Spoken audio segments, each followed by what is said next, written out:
നിങ്ങൾക്ക് ബ്രേക്കപ്പ് ഉണ്ടായിട്ടുണ്ടോ? ആൺകുട്ടികൾക്കാണോ പെൺകുട്ടികൾക്കാണോ കൂടുതൽ ബ്രേക്കപ്പിന് ഇരയാവുന്നത് എന്ന് ചോദിച്ചു കഴിഞ്ഞാൽ പെൺകുട്ടികൾക്കാണ്. നിങ്ങൾ ഉദ്ദേശിച്ച ബ്രേക്കപ്പ് അല്ല ഞാൻ ഉദ്ദേശിച്ചത്. ഞാൻ PSC പഠനത്തിൽ ബ്രേക്ക് വന്നിട്ടുണ്ടോ എന്നാണ് ചോദിക്കുന്നത്. ആൺകുട്ടികൾക്കും പെൺകുട്ടികൾക്കും വരാറുണ്ട്, പക്ഷെ കൂടുതലും വരുന്നത് പെൺകുട്ടികൾക്കാണ്. എന്താണ് ഈ ബ്രേക്ക് എന്നതുകൊണ്ട് ഉദ്ദേശിക്കുന്നത് ചോദിച്ചു കഴിഞ്ഞാൽ, പല ആൾക്കാരും സീരിയസ് ആയിട്ട് പഠിക്കും, പിന്നെ അതിൻ്റെ ഇടയിൽ ഒരു ഗ്യാപ്പ് വരും.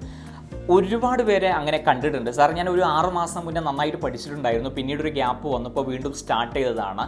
ഇങ്ങനെ നിങ്ങൾ ഇനി പഠനം അങ്ങനെ ക്രമീകരിക്കുകയാണെങ്കിൽ ഡെഫിനറ്റ്ലി ഞാൻ ഉറപ്പ് പറയുകയാണ്, നിങ്ങൾക്ക് ഈ അടുത്ത കാലത്തൊന്നും ജോലി കിട്ടാൻ പോകുന്നില്ല.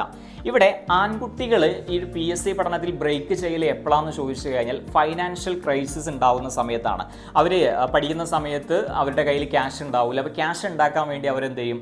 ജോലിക്ക് പോകും. അപ്പോൾ ജോലിക്ക് പോകുന്ന സമയത്താണ് മനസ്സിലാവുക കുറച്ചും കൂടി പഠിച്ചാൽ മതിയായിരുന്നു. അങ്ങനെ അവർ ജോലി റിസൈൻ ചെയ്ത് വീണ്ടും പഠനത്തിന് വരുന്ന സമയത്ത് ഫ്രം ദ സീറോ എന്നായിരിക്കും അവർ സ്റ്റാർട്ട് ചെയ്യുക. അപ്പോൾ ഒരു ഓട്ട മത്സരം 1000 മീറ്റർ ഓട്ട മത്സരമാണെന്ന് വിചാരിക്കുക. അവർ ആദ്യം 400 മീറ്റർ ഓടി, പിന്നെ നിർത്തി, പിന്നെ അടുത്ത ഓട്ട മത്സരത്തിൽ അവർ 400 മീറ്റർ എന്നല്ല സ്റ്റാർട്ട് ചെയ്യുന്നത്, ഫ്രം ദ സീറോ എന്നാണ് സ്റ്റാർട്ട് ചെയ്യുന്നത്. അപ്പോൾ ഒരു കാരണവശാലും ഇനി ഗ്യാപ്പ് വരരുത്. ഇനി ഗേൾസിൻ്റെ ഒരു കാര്യം എടുക്കുകയാണെങ്കിൽ, ഇവർ പഠനം നിർത്താൻ പ്രത്യേക കാരണങ്ങളൊന്നും വേണ്ട. ഒരുപാട് കാരണങ്ങൾ ഇവരുടെ ലൈഫിലൂടെ വരും. ഇപ്പോൾ വിവാഹത്തിന് ശേഷമുള്ള ഒരു കാലഘട്ടം, പ്രഗ്നൻസി കാലഘട്ടം, കുട്ടികളുണ്ടാവുന്ന കാലഘട്ടം, ഇങ്ങനത്തെ ഒരുപാട് കാര്യങ്ങൾ വരുമ്പോഴും നിങ്ങൾ പഠനം നിർത്തേണ്ട ആവശ്യമില്ലല്ലോ.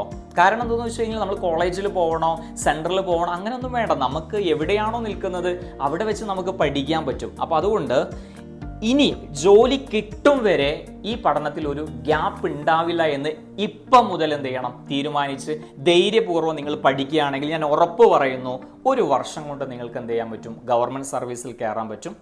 All the best.